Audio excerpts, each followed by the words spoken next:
Bonjour à tous et bienvenue dans votre émission Inspiration en Action. Ici Safina Ziaouni, votre coach en développement personnel et professionnel.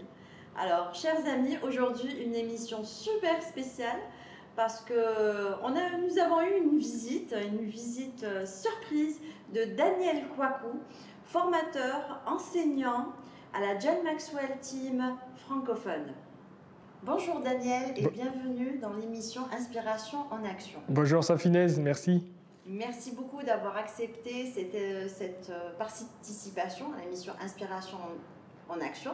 Une participation, on va dire, surprise, imprévue, mais bon, quand l'opportunité est là, il faut la saisir. C'est ça.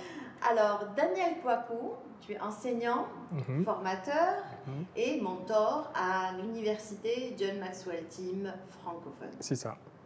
Merci encore une fois d'être parmi nous. Merci beaucoup Safinez et c'est un plaisir pour moi d'être sur le plateau de cette émission. J'espère qu'on aura un excellent moment ensemble. Oui, c'est sûr. Voilà, donc pour ceux qui nous regardent, en fait, cette émission se penche sur les virages que nous prenons tout au long de notre vie. Yeah. Et aujourd'hui, tu es à la John Maxwell Team, tu as une entreprise de formation également en Côte d'Ivoire, tu interviens à travers toute la francophonie. Mais avant, ce n'était pas ça. C'est ça. Oui, alors avant, Daniel Kouakou était... Daniel Kouakou n'a pas toujours été formateur et conférencier. C'est vrai que je me passionne pour les entreprises, pour le fait d'ajouter de la valeur aux entreprises, d'aider les entreprises à bâtir un business et tout. Mais tout a commencé avec des études de pharmacie. Ouais, c'est vrai. C'était les médicaments à l'époque. J'ai travaillé dans l'industrie pharmaceutique et pendant quelques années, avant d'avoir ce petit déclic qui, je veux dire, a été le point de départ pour la suite que vous connaissez aujourd'hui, le Daniel Kouakou, conférencier, formateur et tout. Donc, c'est ça. Très bien, très bien. Oui, d'études très structurées, très réglementées, à l'humain, Ouais. en fait. Voilà, parce que quand on est formateur, on est coach, on est conférencier, on s'adresse à des hommes et à des femmes, et on s'adresse à eux en voyant tout le potentiel qu'ils peuvent émerger. Ouais. Comment s'est fait le déclic? Belle question. Je commence ma carrière pharmaceutique très jeune et j'ai la chance d'intégrer en fait une des grandes industries pharmaceutiques au monde et voilà, numéro 1 en biotechnologie contre le cancer. Et je travaille sur cette division de produits. Et je rappelle que je vis en Afrique, en Côte d'Ivoire, donc l'Afrique de l'Ouest. On connaît nos économies, on connaît nos populations. Et les traitements du cancer sont assez lourds. Ce sont des milliers d'euros à payer en fait chaque mois. Et ce n'était pas tenable. Donc je voyais en fait, je veux dire, des personnes mourir, et précisément des femmes, parce que c'était le principal cancer sur lequel je travaillais à l'époque. Et quand on parle de femmes, on parle de mère, on parle de sœur, on parle d'épouse. Et on s'est dit que ce n'était pas possible. Il fallait qu'on fasse quelque chose, nous, enfants d'Afrique, pour pouvoir aider en fait nos parents et nos familles. Donc c'est comme ça qu'on monte au créneau, on travaille pendant des années et finalement on arrive à obtenir des résultats qui font que les traitements qui sont si chers et qui ne sont pas accessibles en fait aux patients finissent par devenir gratuits. Et donc je me retrouve un peu avec pas grand travail à faire et je commence à m'ennuyer. Et je me pose des questions de savoir, est-ce que c'est ça la vie en fait, finalement avoir, je veux dire, entre griffes une réussite rapide, parce qu'il faut dire que j'habitais quand même un bel appartement à l'époque, j'étais marié, j'avais déjà un enfant, j'avais ce qu'il fallait pour vivre. Et je vois beaucoup de personnes qui courent pour ces choses-là aujourd'hui. Je me dis, est-ce que c'est vraiment ça le but de la vie? Et donc je fais la crise de la quarantaine avant 40 et finalement je commence à trouver des réponses. Et donc, j'ai un moment de déclic où je vais sur les réseaux. Un jour, je regarde, je me rends compte que depuis plus de 10 ans, en fait, comme ça, je partageais des citations à gauche, à droite. Et je dis, ouais, c'est vrai que la plupart des personnes viennent me voir pour des conseils, pour être inspiré, motivé. Je dis, si donc je dois changer de boulot, de secteur d'activité, ça va être ça. Et je quitte un numéro 1, je veux aussi un numéro 1. C'est comme ça qu'en cherchant, je tombe sur John Maxwell et je vois que John Maxwell a une équipe. Et donc, sans réfléchir, je fonce dedans. Et le résultat est là aujourd'hui. Je vis chaque jour à fond. Et je suis heureux, en fait. Et dis-moi, en intégrant la John Maxwell, tu vois, tu avais des défis à relever, en fait. Voilà, parce qu'il faut partir à Orlando pour des AMC. Il faut faire ses preuves. Hein. La John Maxwell Team, c'est aussi faire ses preuves. C'est ça. Ce n'est pas juste peut-être intégrer une école de formation ou un groupe ou une communauté, mais c'est également faire ses preuves en tant que membre de cette université. Alors, tu peux nous raconter quelques petites anecdotes là? Oui, bien sûr. Faut dire que l'un des gros défis avant de rentrer dans la John Maxwell Team, c'était la langue. Oui. Donc, tout était en anglais à l'époque. Il faut dire que je ne parlais pas anglais. Donc, il fallait déjà réussir le défi de la langue. Et je travaillais encore à l'époque. Et pendant que mes amis allaient faire la fête après le travail, moi, j'allais prendre des cours d'anglais. Donc, j'ai eu à faire ça pendant 3 mois. Et en 3 mois, mon niveau d'anglais était suffisamment bon pour aller à Orlando. L'autre défi, c'était les ressources. Faut dire que nous, on vit en CFA, la formation, elle est en dollars. Voilà. Tout de suite, on comprend que ce n'est pas forcément accessible. Donc, il fallait se battre pour payer la formation et pouvoir y aller. Et ça aussi, je pense que ça a été, le défi a été relevé. Et donc, je me suis dit que si je donne 100% de mes économies à quelque chose, je vais aussi donner 100% de mon attention et 100% de mon énergie. C'est comme ça que j'ai commencé à faire confiance au processus. Je ne me posais pas beaucoup de questions. On me disait, tu fais ça, je le fais. Tu fais ci, je le fais. Et je pense que mon engagement n'était pas à 100%, il était peut-être à 500%. Et je veux dire, sur le terrain, ça a commencé à porter du fruit, petit à petit. Et j'ai été, je veux dire, de ceux qui sont allés voir aussi John Maxwell et l'équipe. À l'époque, c'était Paul Martinelli pour lui dire, écoute, on ne peut pas garder tout ça au niveau des pays anglophones. Il faut qu'on envoie ça dans la francophonie. Et donc, j'ai rejoint l'équipe de traduction à l'époque qui avait été déjà mise en place. Et on a travaillé sur la mise en place de la plateforme. Et chemin faisant, en fait, au moment de recruter, j'ai également postulé. C'était pas évident. J'étais parmi les plus jeunes et parmi les rares peut-être à vivre en Afrique. Donc, mais je pense que quand... c'est toi qui me disais aujourd'hui, quand quelque chose est écrit sur ton front, aucune main en fait ne peut l'enlever. Et finalement, aujourd'hui, je me suis retrouvé dans cette faculté sélective et je vis le rêve chaque jour. Et nous avec toi. Merci Safinaise. Tous les lundis et tous les mardis avec Daniel. Merci Safinaise. Donc là, on fera un petit clin d'œil à tous nos professeurs et mentors. Donc, je parle d'Ézéchiel, le président de la John Maxwell Team francophone. Je pense à Rachel, à Solange, à Astrid. C'est ça. Voilà, donc à Gérald, à Zita. Azita avec la jeunesse, c'est extraordinaire, quoi. Donc voilà, on leur fait un petit clin d'œil et voilà. Donc, écoute Daniel, oui, coach, formateur, tu apportes de la valeur et tout. Et puis dis-moi, quand tu regardes la transformation en marche, qu'est-ce qui se produit en toi? C'est une belle question, Safinaise. Je suis de ceux qui croient personnellement que c'est là où il y a beaucoup de ténèbres, en fait, qu'on a vraiment besoin de lumière. Et nous vivons en Afrique. Nous connaissons les réalités, nous connaissons les défis.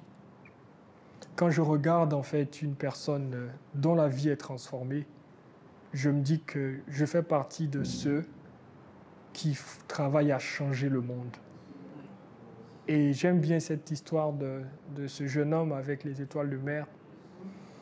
Donc, un jeune homme, en fait, sur une plage, en fait, avec les vagues qui ramènent les étoiles de mer. Et ce jeune homme, qu'est-ce qu'il fait? Il prend une étoile de mer à la fois qu'il ramène à la mer, qu'il jette dans la mer.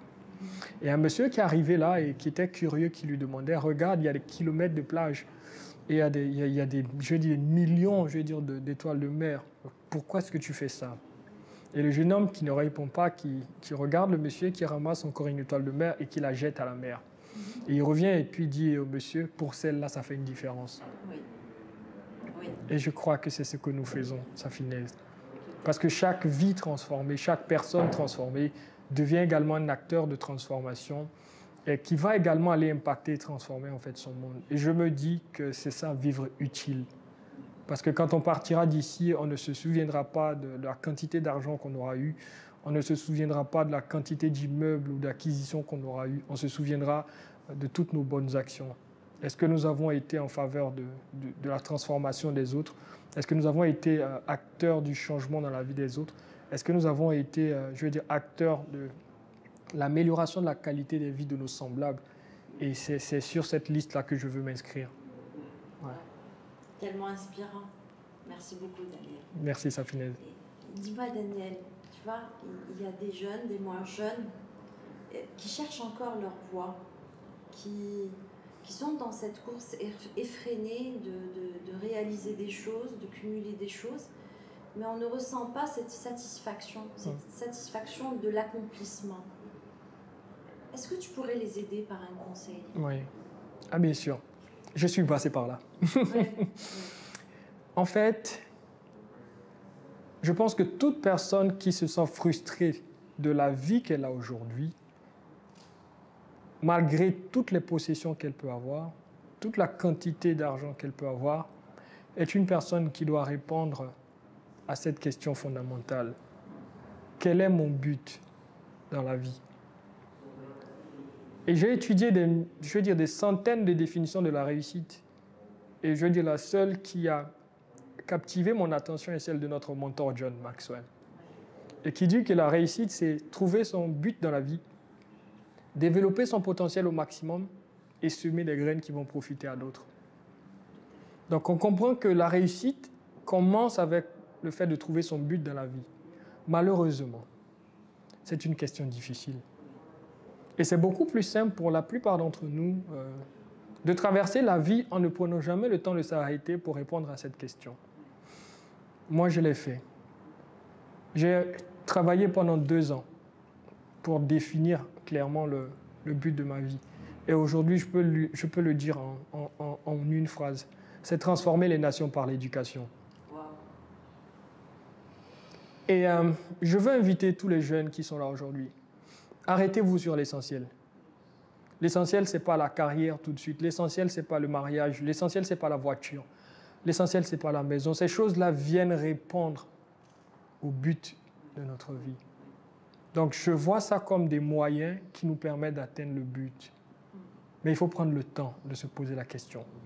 Voilà pourquoi c'est important de travailler aujourd'hui avec, je veux dire, ce qu'on appelle les coachs, ce qu'on appelle je veux dire, ces accompagnateurs, ces mentors. Et Safinez en est une, ici au Maroc. Si vous avez besoin d'accompagnement, si vous avez besoin de personnes pour vous guider, je pense que c'est l'une des personnes les mieux indiquées pour le faire. Parce que c'est seulement comme ça que vous allez avancer dans la bonne direction. Vous n'allez pas avoir l'un des syndromes, je peux dire, les pires qui existent sur la Terre. Et ce syndrome-là, on le retrouve chez les personnes qui sont d'un certain âge et qui sont sur leur lit de mort. Et ça s'appelle « j'aurais dû ». J'aurais dû faire ceci. J'aurais dû faire cela. Mais là, en ce moment, c'est trop tard. Et donc, si on ne veut pas faire partie de la liste de ces personnes qui vont vivre avec ce syndrome, il faut prendre le temps de s'arrêter et d'investir. Et notre mentor Maxwell nous dit que la qualité de notre vie dépend de la qualité des questions qu'on se pose. Et donc, posons-nous cette question et investissons de notre argent, de notre temps, de notre énergie pour avoir les réponses à ces questions. Parce que les réponses de ces questions vont nous permettre de faire des choix. Et les choix que nous allons faire vont définir la vie que nous allons avoir. Daniel, merci beaucoup. Je reprends mes esprits un peu. Oui, il y a ça, et puis il y a, tu vois, ce que j'aime bien, ce que j'adore dans notre communauté, c'est qu'on n'est jamais seul. Ouais. Et John Maxwell nous dit, le 1 est trop petit pour faire de grandes choses. C'est ça. Et là, par les tables de valeur, que j'ai eu le privilège d'animer ici des tables de transformation à travers les 6 valeurs, j'ai eu le privilège d'en parler à la radio, etc.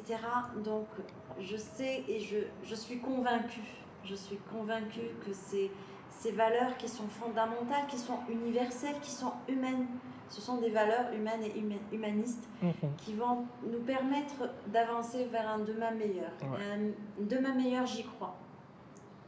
J'y crois. C'est ça. Voilà. Et dis-moi, Daniel, c'est quoi ce petit cœur-là? Ah ouais, c'est vrai, c'est l'ADN de la John Maxwell Team. Donc c'est GMT, GNA, donc ADN GMT. Ouais. Et puis c'est quoi cet ADN GMT? En fait, l'ADN, je veux dire, on va retourner un peu dans la science. Chaque individu est caractérisé par son ADN. Et voilà pourquoi on fait des tests d'ADN pour retrouver la paternité et tout. Et donc, quand on parle d'ADN GMT, on est en train simplement de dire que nous acceptons les valeurs de John Maxwell, en fait, qui est l'homme qui a existé de toute l'histoire de l'humanité, qui a écrit le plus sur la question du leadership. Et donc, il a consacré sa vie à ça, et nous sommes en fait ses successeurs, nous sommes les personnes qui reprennent le flambeau. Et donc, nous avons, ces valeurs. Par exemple, l'une des valeurs, c'est ajouter de la valeur aux autres. L'une des valeurs, c'est toujours aller au-delà de ce qui nous est demandé, donc exceed expectation. L'une des valeurs, c'est de démontrer une attitude positive. Donc, il y a des éléments comme ça qui sont dans cet ADN que nous ne récitons pas intellectuellement, mais que nous vivons. Et ça fait la différence, en fait. Ouais. Voilà. Super, merci beaucoup Daniel. Merci. Écoute, je te propose une dernière pensée, un dernier mot ou un dernier message à ceux qui nous regardent. Ouais, je vais dire une seule chose. Mes amis, bienvenue dans l'univers de toutes les possibilités. Et pourquoi est-ce que je dis ça? Je dis ça parce que vous avez la possibilité de prendre vos vies en main. Et à une de mes formations, en fait, il y a eu un participant qui a partagé quelque chose pendant qu'on était en train de parler de potentiel. Et il a dit que, en fait, le potentiel, c'est comme l'image de la graine. Donc, l'arbre que nous voyons aujourd'hui, en fait, se trouve dans la graine. Mais si vous prenez cette graine, que vous la mettez sur un rocher, rien ne sortira. Par contre, si vous prenez cette graine et que vous la plantez dans une bonne terre, cette graine deviendra un arbre. Et c'est la fin qui est le plus important. Il dit que nous, les hommes, nous sommes des graines qui avons la capacité de nous déplacer. Et donc, nous pouvons choisir de nous mettre dans un environnement qui va favoriser notre croissance, qui va favoriser notre déplacement. Nous n'avons pas besoin d'attendre qu'on nous déplace, en fait. Et ça passe par quoi? Ça passe par nos choix. Ça passe par notre capacité à passer à l'action.